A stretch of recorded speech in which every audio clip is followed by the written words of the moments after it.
Welcome back everyone, and today, Bernard Montgomery, a man who would later become one of the greatest military leaders of World War II.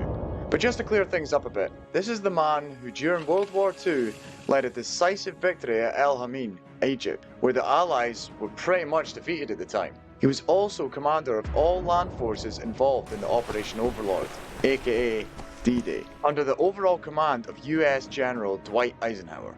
And so, born on November 17th, 1887, that's right, doing some quick maths here, that makes good old Monty actually the ripe age of 58 in 1945. Now he was born in Kennington, London. Bernard Law Montgomery was the fourth child of Sir Henry Montgomery and Maud Montgomery. From an early age, young Bernard displayed an insatiable curiosity and boundless energy. Now his thirst for knowledge was matched only by his love for adventure. He devoured books on military strategy and history, dreaming of one day making his mark on the world. But it wasn't all study and solitude.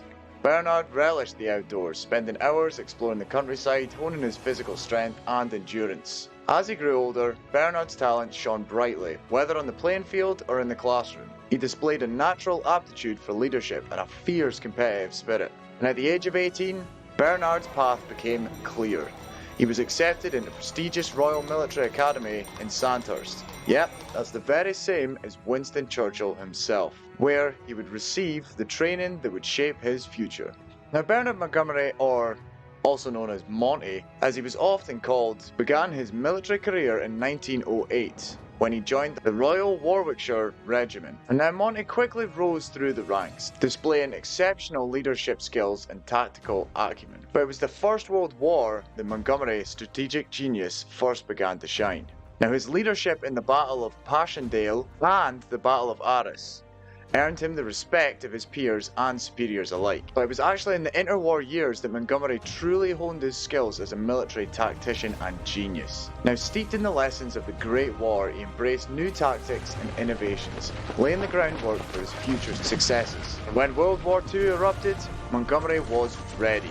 As a corps commander in France, he played a key role in the evacuation of Dunkirk, which everybody knows was a miracle, or a stroke of genius. But it was in North Africa that Montgomery's star would truly ascend to what we know him today.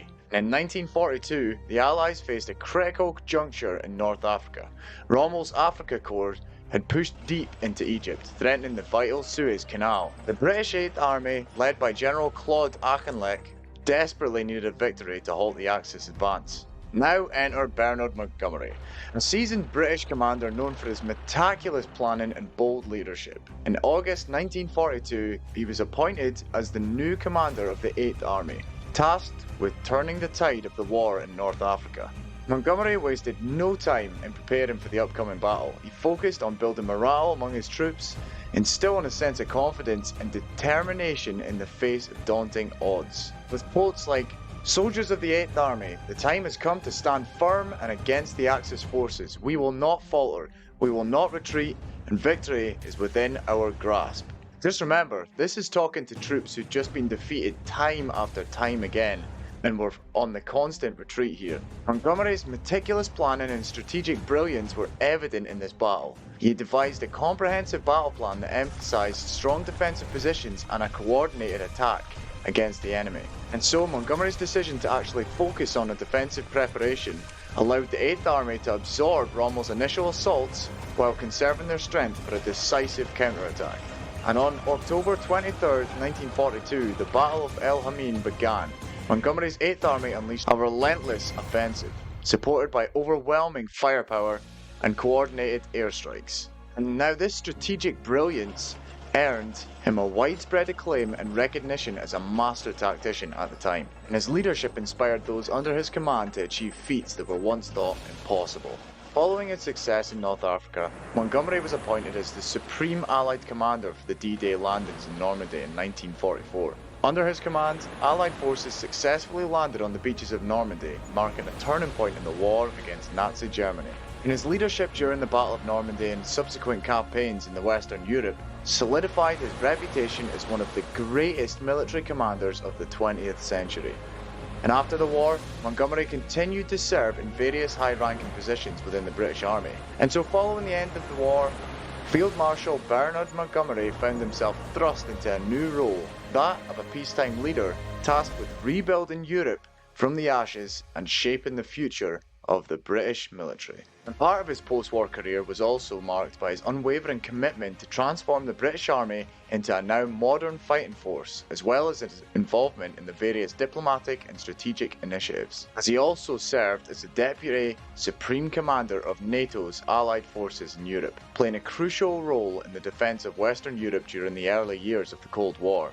But perhaps Montgomery's most enduring legacy lies in his efforts to preserve the memory of World War II and honour the sacrifices of those who served. He was a vocal advocate for veterans' rights.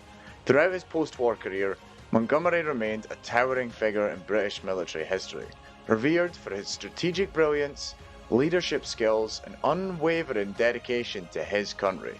And so, there you have it. If there's any other topics or persons of interest that you'd like me to cover, then pop them down in the comment section below, and it could be your video that's coming up next. I have a dream that one day every valley shall be exalted. We shall fight on the beaches. We shall fight on the landing grounds. We choose to go to the moon, not because they are easy, but because they are hard.